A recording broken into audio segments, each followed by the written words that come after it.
Hello students, आज हम पढ़ने वाले हैं CSS के बारे में। CSS क्या होता है, अब CSS का यूज़ कहाँ होता है, ये सारी चीज़ें आज डिस्कस करने वाले हैं। और सबसे पहले हम बात करेंगे CSS का फुल फॉर्म क्या होता है। तो CSS का फुल फॉर्म होता है कैस्केडिंग स्टाइल शीट्स। नेक्स्ट है व्हाट इज़ CSS। तो cascading style sheets fondly refer to as CSS means CSS को ही हम क्या बोलते हैं, कैस्केडिंग स्टाइल शीट्स के नाम से जानते हैं। ये जो सिंपल डिज़ाइन लैंग्वेज, एक तरह का सिंपल डिज़ाइन लैंग्वेज है, intended to simplify the process of making web pages presentable. एक वेब पेज को बहुत अच्छा प्रेजेंट करने के लिए हम इसका इस्तेमाल करते हैं। और इसका यूज़ कहाँ होता है, तो मैंने पहले भी डिस्कस कर लिया कि इसका वेबसाइट में यूज़ किया जाता है। जो भी हम वेबसाइट डिज़ाइन करते हैं, यानी कि इसका जो लुक पार्ट होता है, फील पार्ट होता है, ये सारी चीज़ें किस में होती हैं, CSS से ही हो सकती हैं। HTML से सिर्फ और सिर्फ हम डॉक्यूमेंट क्रिएट करते हैं जो कि हमारा डेटा प्रेजेंट करता है। डेटा मीन्स जो कि स्टैटिक डेटा होता है, वो सर्वर से कोई लेना है उसका कोई मतलब नहीं होता है। वो जो भी हम डेटा जो हम दिखाना चाहते हैं यूज़र को, वो हमारा HTML होता है। लेकिन उसको डिज़ाइनिंग जो करते हैं कि बहुत अच्छा प्रेजेंट इसका आए यूज़र क्लाइंट को या यूज़र को, तो उसके लिए हम यूज़ करते हैं CSS का, जो कि बॉर्डर लगा सकते हैं, टेबल को बहुत अच्छे से रिप्रेजेंट कर सकते हैं, कलर्स अपने अकॉर्डिंग दे सकते हैं। इसमें ग्रेडियंट कलर भी दे सकते हैं जिसमें बहुत सारे कलर्स होते हैं।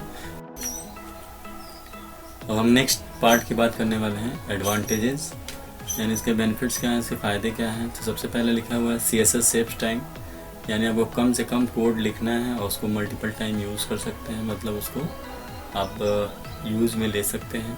नेक्स्ट लिखा हुआ है पेज लोड फास्टर, यानी जो हमारे यहाँ लिखा हुआ है पेज लोड फास्टर, इसके जो पेज होते हैं बहुत जल्दी लोड होते हैं क्योंकि इसमें लिखा हुआ कंटेंट होता है, ना कि कोई भी एक्सटर्नल प्लगइन्स होते हैं। नेक्स्ट है आपका सुपीरियर स्टाइल टू HTML से बेटर स्टाइल ये प्रोवाइड कराता है, क्योंकि HTML में भी कलर यूज़ कर सकते हैं, लेकिन बहुत अच्छा कलर इसमें सिंगल एक स्टैटिक कलर दे सकते हैं। लेकिन इस सुपीरियर स्टाइल शीट, यहाँ कहने का मतलब है CSS से हम ग्रेडियंट कलर भी यूज़ कर सकते हैं। HTML में अगर हम टेबल बनाते हैं तो उसमें स्टैटिक कलर दे सकते हैं, उसको 3D में नहीं कर सकते। वो सारा काम हम CSS के थ्रू इसमें प्रोवाइड कर सकते हैं। नेक्स्ट चीज़ है मल्टीपल डिवाइस कैपेबिलिटी, मीन्स कि जितनी भी डिवाइसें हैं जो कि इंटरनेट ब्राउज़र एक्सेस करती हैं, वो सारा का सारा हमारा डिवाइस, जैसे कि मोबाइल फ़ोन हो गया, आप कोई मोबाइल फ़ोन ले लो, इसमें आप इंटरनेट को यूज़ कर सकते हो। तो इसमें ये जो CSS के पार्ट्स हैं, यानी कि CSS भी हमारा एक्सेस किया जा सकता है, यानी CSS उस पर सपोर्ट करता है, चाहे लैपटॉप हो, मोबाइल फ़ोन हो, टैबलेट हो, एप्पल का फ़ोन हो, एवरीथिंग, यानी जितने भी डिवाइसेस हैं जो कि इंटरनेट यूज़ करती हैं, यानी ब्राउज़र जिस पे चलता है उस पर सारा जो CSS होता है वो सब पे अप्लाई कर सकते हैं।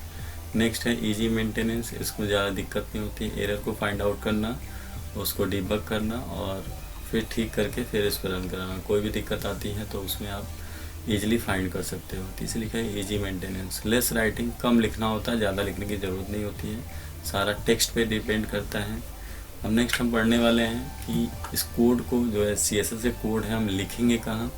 तो HTML में हमने सबसे पहले स्टार्ट किया था, नोटपैड पे आपको लिखना है, जो कि सब जितने भी कंप्यूटर होते हैं वो सब पे पहले से इनबिल्ट होते हैं, यानी माइक्रोसॉफ्ट का विंडोज़ जो होता है उसके अंदर पहले से नोटपैड अवेलेबल होता है।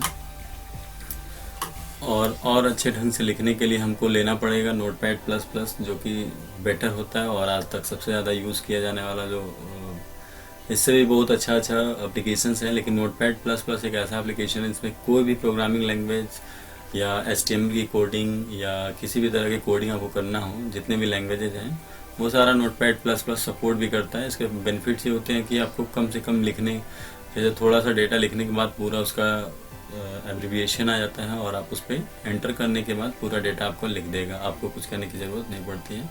तो नोटपैड प्लस प्लस 2 या 3 MB 4 MB के आसपास मिल जाएगा, आपको इंटरनेट से डाउनलोड कर सकते हैं।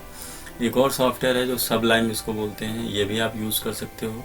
नेक्स्ट है HTML पैड, ये भी बहुत अच्छा है, इसका आउटपुट भी सामने आ जाता है। तो फिर सारा का सारा ये जो सॉफ्टवेयर्स हैं, आपके पास कुछ भी नहीं है तो आपको नोटपैड यूज़ करना है, नोटपैड में आप कोडिंग करेंगे। फिर आगे हम डिस्कस करने वाले हैं, एक छोटा सा कोड मैं आपको दिखाने वाला हूँ। फिर आगे डिस्कस करने वाले एक छोटा सा कोड मैं आपको दिखाने वाला हूँ, जो कि अभी सामने आएगा।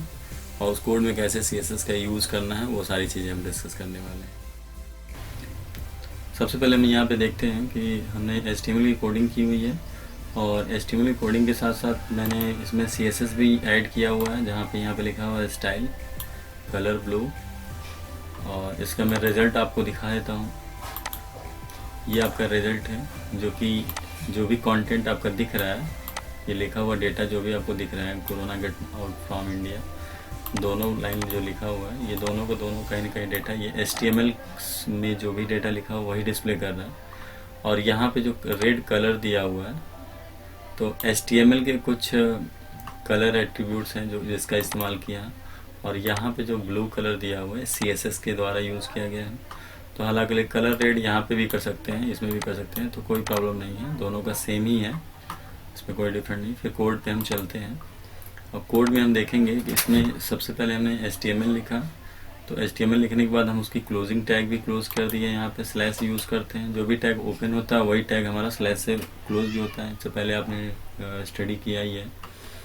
तो हम सीधे टॉपिक पे आते हैं। बॉडी टैग के अंदर जो भी कंटेंट होता है वही आपका डिस्प्ले करता है। तो यहाँ पे मैंने एक टैग यूज़ किया है, इसका नाम है फॉन्ट। तो ये टैग सिर्फ इसका काम ये होता है कि जो भी फॉन्ट हमारा होगा उसमें कलर, साइज, यहाँ पे BG कलर सपोर्ट नहीं करेगा क्योंकि ये BG कलर मैंने लिखा हुआ था। यहाँ पे आपका कलर रेड होगा। और H1 जो टैग है हेडिंग 1 के लिए इस्तेमाल किया जाता है, पहले से पता होगा आपको। Corona get out from India ये कंटेंट आपका डिस्प्ले करेगा, जो कि ब्राउज़र जब भी हमारा यूज़ किया जाएगा तो यही डेटा डिस्प्ले करेगा जो आपके सामने दिख रहा है। और H1 टैग ऐसा, ये दोनों है, ये है जो टैग है, टैग ही हमारा अप्लाई करता है कि इस पर क्या अप्लाई होगा। जैसे H1 लिखा तो ये थोड़ा सा साइज में डार्क होगा, साइज में थोड़ा सा लार्ज होगा और डार्क भी होगा। और नेक्स्ट है आपका उस टैग का क्लोजिंग, यहाँ पे हमने कर दिया, फॉन्ट को क्लोज कर दिया। इसके बाद हमने फिर वही डेटा लिखा हुआ है H1 style colour colon blue semi colon दिया हुआ है। अब इसका बेनिफिट क्या है, इसमें इस लाइन में और इन दोनों में डिफरेंट क्या है, तो दोनों में कोई देखने के हिसाब से अगर डेटा जो रिप्रेजेंट हो रहा है उसमें कोई भी डिफरेंट नहीं नज़र आ रहा है, नज़र सिर्फ इतना ही आ रहा है। यहाँ पे हमने HTML के कुछ कलर्स यूज़ किए हैं, HTML के जो भी प्री डिफाइंड टैग हैं, एट्रीब्यूट हैं, उसको हमने यूज़ किया है। और यहाँ पे हमने CSS का यूज़ किया है, जो कि H1 टैग के अंदर ही हमने इसको लिखा हुआ, इसको बोलते हैं इनलाइन CSS। यानी जो कोडिंग हमने लिखा है उसको बोलते हैं इनलाइन CSS। वो जो भी टैग हम इस्तेमाल कर रहे हैं उसी के अंदर हम इसको लिख रहे हैं। तो इसमें रेड कलर रिप्रेजेंट होगा, इसमें ब्लू कलर रिप्रेजेंट होगा, जो इससे पहले हमने आउटपुट में दिखाया था। तो यहाँ पे देख सकते हैं corona get out from India, HTML के जो एट्रीब्यूट हैं हमने कलर दिया हुआ रेड, और यहाँ पे भी ब्लू कलर है जो कि CSS से रिप्रेजेंट हो रहा है। तो दोनों यहाँ पे सपोर्ट कर रहे हैं, तो कोई भी दिक्कत नहीं आने वाली आपको। फिर आगे हम कुछ और भी करने वाले हैं जो कि आगे हम समझने वाले हैं। अगर यहाँ पे छोटा सा हम पैराग्राफ यूज़ करते हैं P, तो पैराग्राफ में हमने कुछ लिख दिया। अब लिखते समय बस इतना ध्यान देना है कि जो भी आप डेटा लिख रहे हो उस चीज़ का, तो दिस इज पैराग्राफ हमने लिख दिया, दिस इज पैराग्राफ। अब ये भी डेटा हमारा रिप्रेजेंट हो जाएगा वेब ब्राउज़र पे। हम सब पहले सेव कर लेते हैं इसको। सेव करने के बाद अब यहाँ पे आके आपको रिफ्रेश करना है गूगल क्रोम में जाके, तो ये डेटा हमारा आ गया। तो P मैंने यूज़ किया, P फॉर पैराग्राफ। तो इसलिए इसका जो डेटा कंटेंट होता है, यानी साइज जो होती है वो छोटी होती है। और यहाँ पे हम यूज़ करेंगे HTML के एट्रीब्यूट। अब यहाँ पे मैं BG कलर यूज़ करना चाहता हूँ या कोई भी यूज़ करना चाहता हूँ, तो सबसे पहले मैं इसकी साइज़ बढ़ाना चाहता हूँ। तो साइज़ बढ़ाने के लिए सबसे पहले हमको क्या करना होगा, आपको एक टैग यूज़ करना पड़ेगा, इसका नाम है फॉन्ट। इससे पहले भी डिस्कस हुआ है, ऊपर वाले आप इसको भी दे सकते हैं। मैं इसी को कॉपी पेस्ट कर लेता हूँ। डेटा मैंने कॉपी कर लिया। कॉपी करने के बाद हम इसको फॉन्ट टैग के अंदर आते हैं और उसको पेस्ट कर देते हैं। पेस्ट करने के बाद अब यहाँ पे आप इसकी कुछ प्रॉपर्टी और भी चेंज करेंगे। तो उसको बोलते हैं size, SIZ, size equal to अब देते हैं, और यहाँ पे 34 पिक्सल दे देते हैं। और इसको क्लोज कर देते हैं। अब इसके बाद इसका क्लोजिंग टैग लास्ट में होता है और यहाँ पे हमें आते हैं फॉन्ट क्लोज कर देते हैं।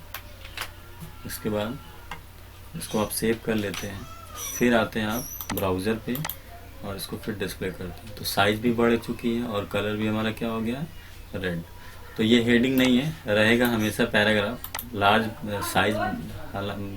साइज जो आपका होगा वो लगभग जो हेडिंग से भी बड़ा हो गया, लेकिन हेडिंग जो होता है वो हेडिंग ही होता है, यानी कि आप यूज़ किए हैं, क्योंकि एक्चुअली में जो कंप्यूटर का डेटा होता है आपको आइडेंटिफाई करना मुश्किल हो जाएगा। हम पैराग्राफ को ही हेडिंग बना सकते हैं, लेकिन वो एक्चुअली में हेडिंग नहीं होगा।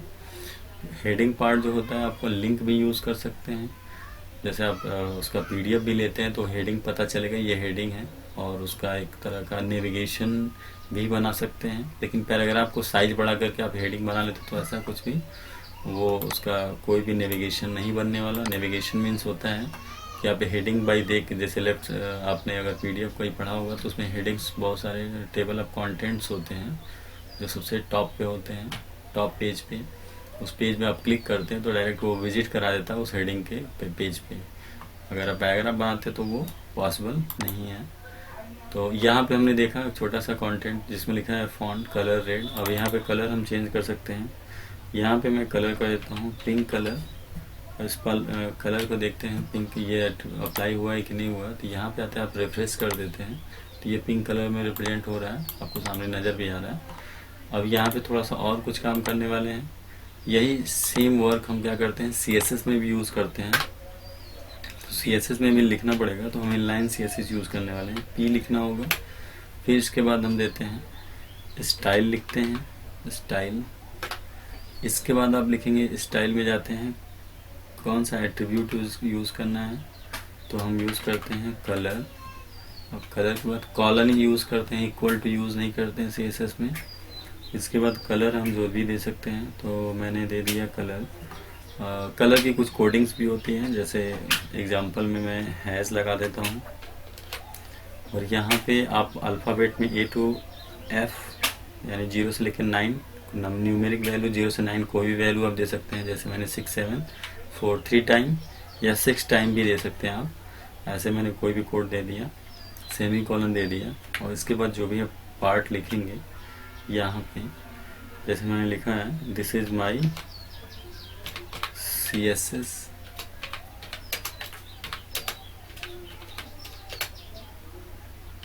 कंटेंट।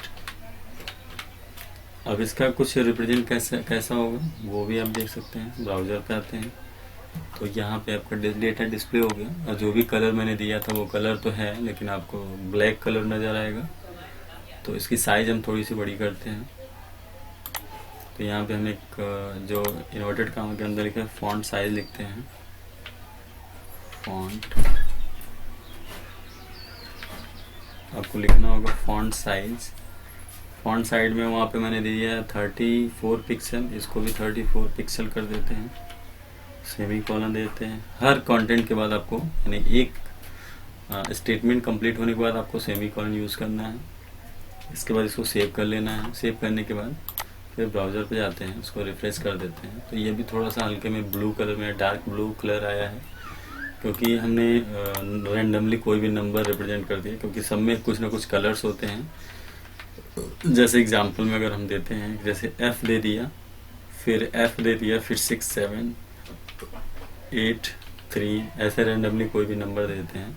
तो F में भी कोई ना कोई कलर है, 6 में भी कोई ना कोई कलर है, 7 में भी। तो ये सारे कलर एक साथ कंबाइन करके एक नया कलर जनरेट करते हैं। वो कलर आपको यहाँ पे नज़र आने वाला है। अब ये कलर जनरेट नहीं हो पाया क्योंकि इस कोड पे कोई भी कलर नहीं है, तो ये ब्लैक कलर में डिस्प्ले करता है। थोड़ा सा कोडिंग में और चेंज करते हैं, और यहाँ पे हमने A और B लिख दिया। अब देखते हैं कोई कलर है कि नहीं है, तो फिर इसका रिजल्ट हम देखने वाले हैं यहाँ पे। तो यहाँ इसमें भी कोई कलर नहीं है, तो यहाँ पे हम डायरेक्टली कोई भी कलर का कोडिंग, फ़िलहाल मैं सॉफ्टवेयर से कर रहा हूँ। यहाँ पे यहाँ से हम कोई भी कलर ले लेते हैं, जो कि जैसे ये ब्लू कलर लेना है, मैं ग्रीन ले लेता हूँ। ओके कर दिया, तो ये हमारा कलर आ चुका है। इसमें आप देख सकते हैं 26CC10 ऐसे कुछ कोड लिया हुआ है। कोड को हम याद नहीं कर पाएंगे। यहाँ पे वो कलर आ चुका है, रिप्रेजेंट हो चुका है। तो नेक्स्ट वीडियो में हम पढ़ने वाले हैं वे ऑफ CSS राइटिंग, यानी कितने तरीके से CSS को हम लिख सकते हैं। एक जैसे मैंने अभी बताया इनलाइन CSS, जैसे मैंने P में पैराग्राफ में यूज़ करके दिखा दिया आप लोगों को। यहाँ पे आपने देखा होगा कलर ब्लू जो दिया हुआ है स्टाइल में, तो इसको इनलाइन CSS बोलते हैं। तो इसी तरीके से कितने तरीके से हम CSS की कोडिंग कर सकते हैं। और नेक्स्ट आपका चैप्टर होगा, उसी में आपको उसी वीडियो मिल जाएगा CSS सेकंड पार्ट में। उसे सेलेक्टर पढ़ना है, और सेलेक्टर को कैसे, मतलब कितने तरह के सेलेक्टर होते हैं, क्या क्या यूज होता है, वो सारे पर्पज़ आपको नेक्स्ट वाले वीडियो मिलने वाला है। तो वेट करेंगे आप लोग।